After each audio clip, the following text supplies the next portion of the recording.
What's up everyone? Tim Newbold here today. I wanted to do a quick video to share with you some insights around the difference between objectives and key results, KPIs, and the Balance Scorecard. Let's get straight into it. A KPI, or a key performance indicator, is just around managing the health of the organisation. They can be used to drive change, but they work best when they're about maintaining a healthy business. So you might be looking at metrics like cash flow.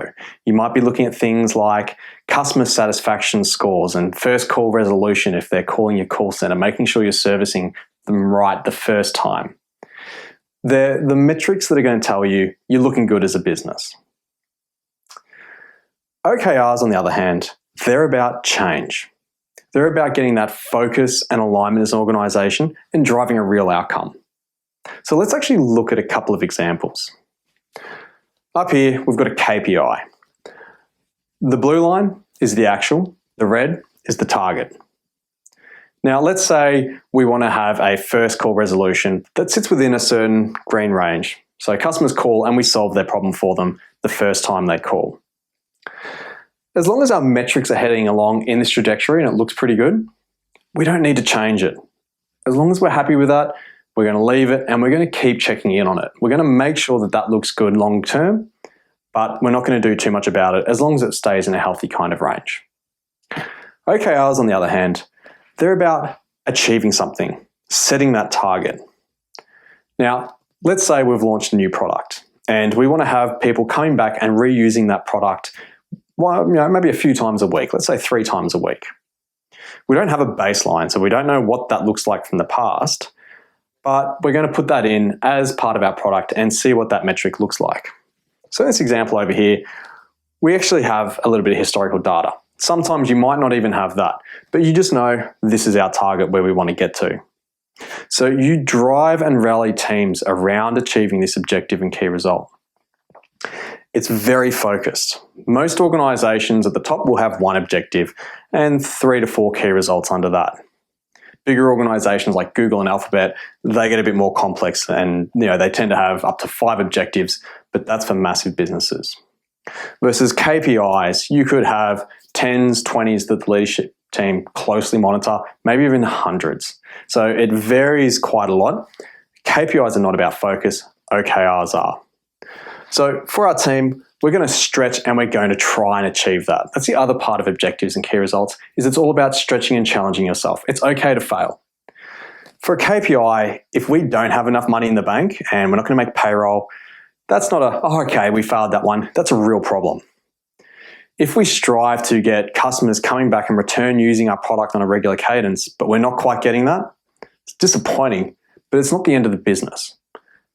This is a very important distinction to understand, is that OKRs are shifting our mindset to achieving outcomes, but also challenging ourselves and making it safe to fail.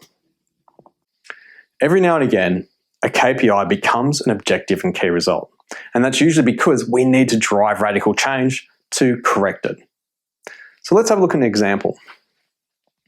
Let's say over here, we've got our first call resolution. It's sitting up here in the red. It's really not looking good. So what do we need to do?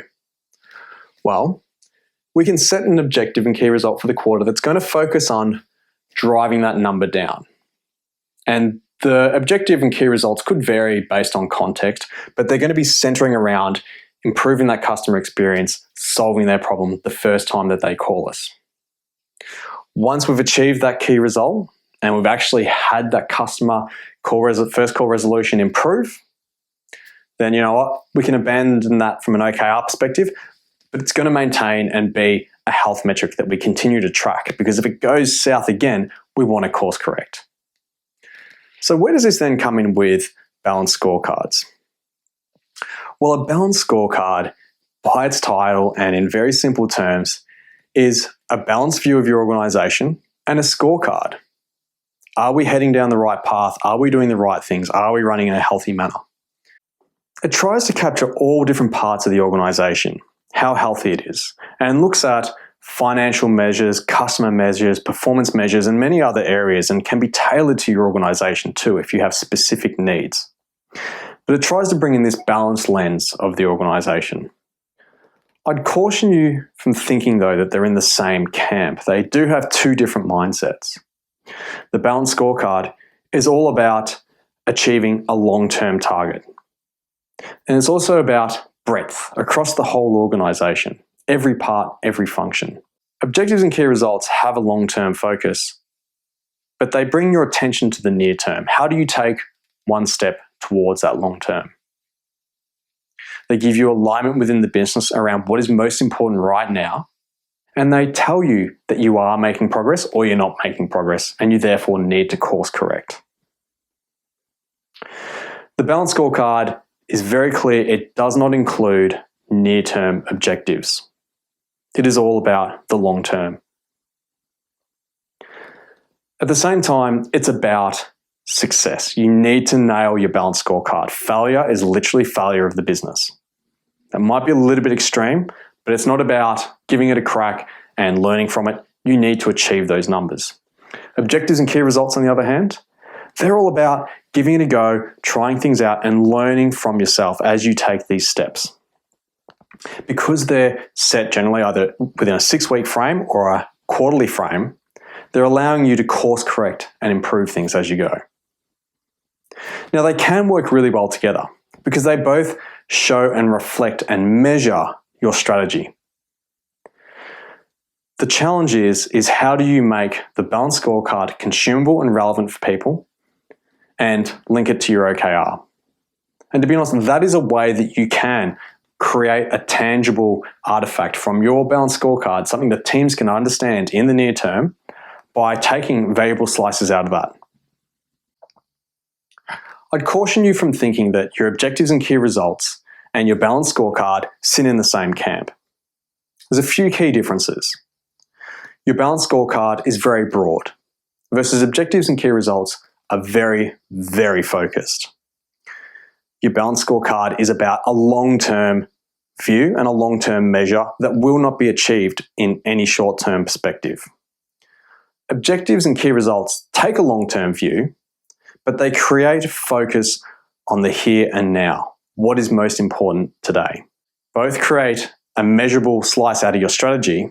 The scorecard, however, is the entire strategic slice. You achieve your scorecard when you've actually finished delivering on your strategy. The OKR is a leading indicator that you're making that progress. It helps you measure your progress towards achieving that strategy. The scorecard is all about nailing it. There's no middle ground here. You have to be successful in those measures. Versus an OKR is about stretching and challenging yourself. Generally, if you achieve 70% of your key results, you're considered successful. Now, through that failure that you might experience by not quite hitting every single one of your key results, you can pivot and course correct as you go, ensuring that you're on track to deliver that strategy. It can be very hard to know that you're making that progress with a balanced scorecard. So in short, they can be done together, but you've got to be very careful. So there you have it. KPIs, they're all about health and run of the business. Objectives and key results are about focus and alignment on driving change within the business for either internal functions or for the customer. And a balanced scorecard is a longer term view that can work well with OKRs, but is very much about a set destination and not adapting and changing on your journey. I hope this was valuable. I'm curious to hear what was most interesting to you, or if you disagree with any sort of points, throw a comment below. I'd love to have a talk to you. Thanks.